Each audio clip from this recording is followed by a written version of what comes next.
Hello दोस्तों, स्वागत है आपका इंडियन ट्यूबर के आज के इस वीडियो में।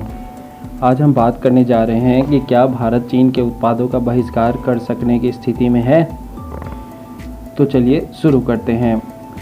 वर्तमान में भारत और चीन के बीच सीमा विवाद के कारण युद्ध जैसे हालात बन रहे हैं और लाइन और एक्चुअल कंट्रोल पर लड़ाई के कारण दोनों देशों के कुछ सैनिक मारे भी गए हैं। ऐसे हालत में भारत में ये बात जोर पकड़ती है कि भारत के लोगों को चीनी वस्तुओं को नहीं खरीदना चाहिए, लेकिन क्या भारत के लिए ऐसा करना संभव है? आइए इस लेख में जानने की कोशिश करते हैं। चाणक्य नीति के अनुसार दुश्मन का दुश्मन दोस्त होता है। भारत और पाकिस्तान के बीच चल रहे तनावपूर्ण संबंधों के बीच चीन का पदार्पण इसी कहावत को सिद्ध करता है। जब भारत ने सिंधु जल समझौते को तोड़ने की बात कही थी तो चीन ने भी कह दिया था कि वह ब्रह्मपुत्र नदी की एक सहायक नदी की पानी बंद कर देगा। चीन के इस कदम से भारत के असम, सिक्किम और अरुणाचल प्रदेश जैसे राज्यों में पानी की आपूर्ति में कमी आ सकती है, जिससे इन राज्यों में पानी की कमी होने के से आम जनजीवन, कृषि और उद्योग बुरी तरह प्रभावित हो सकते हैं। भारत और चीन के बीच बाजार की स्थिति इस प्रकार है। फरवरी में जारी आधिकारिक भारतीय आंकड़ों के अनुसार चीन के साथ भारत का व्यापार 2017-18 में $89.71 बिलियन से घटकर 2018-19 में $87.07 बिलियन हो गया था। चीन से भारत का आयात 2018-19 में $70.32 बिलियन था, जबकि भारत का चीन को निर्यात 2018-19 में $16.75 बिलियन था। इसी प्रकार 2018-19 में चीन के साथ भारत का व्यापार घाटा $53.57 बिलियन था।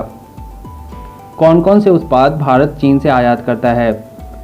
भारत चीन से खिलौने, बिजली उत्पाद, कार और मोटरसाइकिल के कल पुर्जे, दूध उत्पाद, उर्वरक, कंप्यूटर और एंटीबायोटिक्स, दवाई, दूरसंचार और ऊर्जा क्षेत्र के सामान आयात करता है। भारत चीन को कौन कौन सा सामान निर्यात करता है? भारत चीन को कृषि उत्पाद, सूती वस्त्र, हस्तशिल्प उत्पाद, कच्चा लेड, लौह अयस्क, स्टील, कॉपर, टेलीकॉम सामग्री तथा अन्य पूंजीगत वस्तुएं इत्यादि निर्यात करता है। भारत अपने हीरे का 36% चीन को निर्यात करता है। चीन के उत्पाद भारत में इतने पसंद क्यों किए जाते हैं? चीन में बने उत्पाद कम उत्पादन लागत के कारण सस्ते होते हैं और इसी कम कीमत के कारण यहाँ का सामान भारत सहित पूरी दुनिया के बाजार में छाया हुआ है। भारत में बने उत्पादों की लागत अधिक होने के कारण भारत चीन के बाजारों में अपनी पकड़ नहीं बना पा रहा है। 2015-16 के वित्त वर्ष में भारत का चीन को निर्यात $2,390 मिलियन था, जो कि भारत के कुल निर्यात का केवल 3.59% था। दूसरी तरफ चीन की तरफ से भारत को निर्यात $14,704 मिलियन था, जो भारत के कुल आयात का 15% था। चीन ने भारत के किस क्षेत्र को सबसे ज़्यादा प्रभावित किया है? चीन के द्वारा सबसे ज़्यादा नुकसान भारत के खिलौना उद्योग को हुआ है। चाइनीज़ खिलौनों की लागत इतनी कम है कि कोई भी भारतीय कंपनी चीन की प्रतियोगिता का मुकाबला करने में असमर्थ है। पिछले साल भारतीय खिलौनों के केवल 20% बाजार पर भारतीय कंपनियों का अधिकार था। बाकी के 80% बाजार पर चीन और इटली का कब्जा था। एसोचैम के एक अध्ययन के अनुसार पिछले 5 साल में 40% भारतीय खिलौना बनाने वाली कंपनियां बंद हो चुकी हैं और 20% बंद होने के कगार पे है।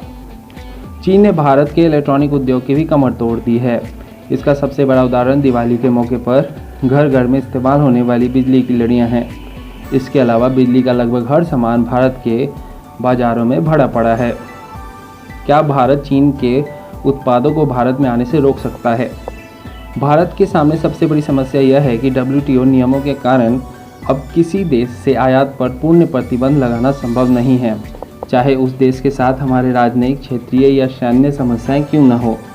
लोकसभा में सदस्यों के पूरक प्रश्नों के उत्तर में वाणिज्य मंत्री निर्मला सीतारमण ने कहा था कि भारत ने चीन से दूध और दुग्ध उत्पादों के आयात पर प्रतिबंध लगा दिया है क्योंकि उनकी गुणवत्ता अस्वीकार्य थी। उन्होंने कहा कि वैसे कुछ मोबाइल फ़ोन जिन पर IMEI या अन्य सुरक्षा सुविधाएं नहीं हैं, उसे भी प्रतिबंधित किया गया है।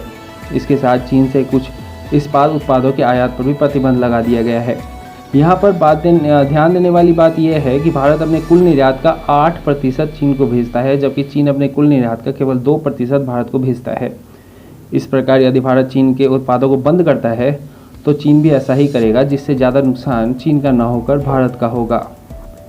चीन के इलेक्ट्रॉनिक उत्पादों को बंद करना भी भारत के हित में नहीं होगा, क्योंकि भारत में इलेक्ट्रॉनिक्स की ज़्यादातर चीज़ें चीन से ही आती है जो कि सस्ती होती है। यदि भारत ने इलेक्ट्रॉनिक उत्पादों पर रोक लगा भी दी तो इतनी जल्दी इन चीज़ों का उत्पादन भारत में शुरू नहीं हो सकता, क्योंकि इससे समय और अधिक निवेश की ज़रूरत है। भारत चीन के उत्पादों को रोकने के लिए क्या कर सकता है? WTO नियमों के कारण भारत चीन के सामान पर प्रत्यक्ष नियंत्रण तो नहीं लगा सकता, लेकिन भारत सरकार चीनी सामान पर एंटी डंपिंग ड्यूटी जरूर लगा सकती है। ये एक प्रकार का शुल्क है जिससे चीनी वस्तुओं की कीमतें बढ़ जाएंगी और भारतीय उत्पादक उसका मुकाबला कर सकेंगे। यदि चीन के उत्पादक इस ड्यूटी की वजह से भारत में सामान नहीं भेजते हैं तो भारतीय उत्पादक उन्हें भारत में बनाना शुरू करेंगे, जिससे हमारे देश में रोजगारों का सृजन होगा और हमारी अर्थव्यवस्था मजबूत होगी। भारतीय बाजार में जितनी बड़ी मात्रा में चाइनीज सामान मिलता है उससे तो सिर्फ यही लगता है कि चीन के उद्योगपतियों ने भारत में मनाए जाने वाले हर त्यौहार, उत्सव, समाज, आयु वर्ग, विभिन्न प्रदेशों में इस्तेमाल होने वाली सामानों की लिस्ट बनाई होगी और फिर उत्पादन शुरू किया होगा। तभी तो हमारे साथ शादी समारोह से लेकर जन्मदिन, होली, दिवाली, रक्षाबंधन सभी अवसरों के लिए मेड इन चाइना सामान सस्ते दामों पर हर दुकान और नुक्कड़ पर मिलता है। अब हालातों को देखते हुए इतना अवश्य कहा जा सकता है कि चीन के उत्पादों को भारत में घुसने से भारत सरकार नहीं बल्कि भारत के लोग ही अवश्य रोक सकते हैं। हम भारतीयों को think globally and act locally वाली विचारधारा को अपनाना ही होगा, तभी हमारे देश के हाथ मजबूत होंगे। तो दोस्तों, आज की वीडियो में इतना ही। उम्मीद है वीडियो ज़रूर पसंद आया होगा।